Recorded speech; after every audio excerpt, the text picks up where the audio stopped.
Well, for now, Sirens are a permanent soundtrack in the Middle East. Airbases hum at heightened alert.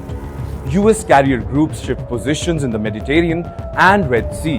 And also, Israeli radar operators stare at their screens longer and harder than ever probably.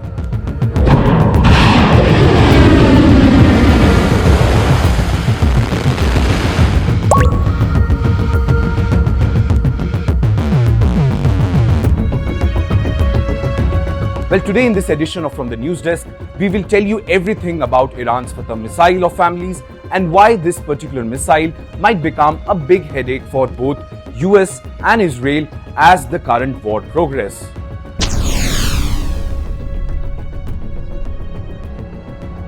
Fattah translates to conqueror in Farsi and it's Iran's first family of hypersonic ballistic missiles. Unveiled from 2023 onwards as the Islamic Revolutionary Guard Corps sought to push beyond traditional ballistic missile system like the Imad. Tehran presents Fattah 1 as a medium-range hypersonic missile capable of striking targets across the Middle East with Israeli territory and US bases in the Gulf clearly within the reach. Fattah 1 is a solid-fueled, precision-guided missile with an approximate range of 1400 to 1700 kilometers and speeds claimed between Mach 13 and Mach 15. It reportedly carries around 200 kgs of explosive in a hypersonic glide type or highly maneuverable warhead, giving it enough power to devastate air bases, radar sites, power plants, or critical infrastructure if it penetrates defenses. Building on this, Iran has showcased a successor, Fattah 2, described as a hypersonic missile equipped with a dedicated hypersonic glide vehicle and a range in the 1400 to 1500 kilometer band, again with claimed speed of up to roughly 15 Mach. While Western experts remain skeptical about some of the advertised performance and the level of operational capabilities and maturity, even conservative estimates place Fattah into a class of weapon that very few states possesses.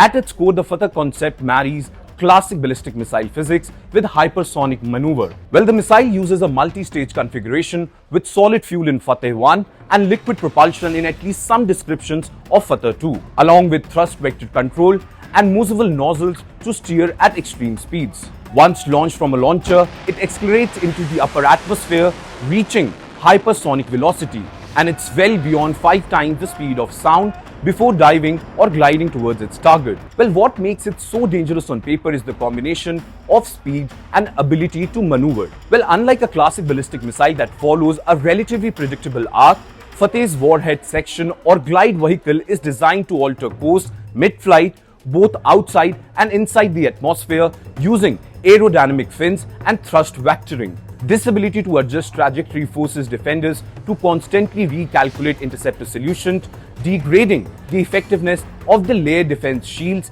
that Israel and the US have built. Well, as per certain Iranian media reports, Fattah uses advanced inertial navigation, possibly supplemented by satellite navigation to achieve a reported accuracy on the order of tens of meters, with circular error probably sometimes cited in the 10 to 25 meter range. At velocities around Mach 13 to Mach 15, such precision turns even a few hundred kilograms of conventional warheads into a city block level or base crippling weapon if it gets through.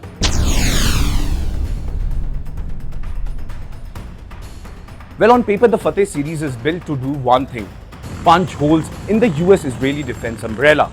And Iranian officials claim that Fattah can penetrate or at least severely challenge Israel's Arrow and David Sling system and even US Aegis and Patriot batteries because its hypersonic maneuvering profile complicates tracking and interception. For Israel, which sits well within the 1400 to 1700 kilometer envelope, Fattah threatens high-value, high-symbolic sites, strategic air bases, intelligence facility, power grids, and most importantly, ports and gas platforms. And for the United States, the danger is more dispersed.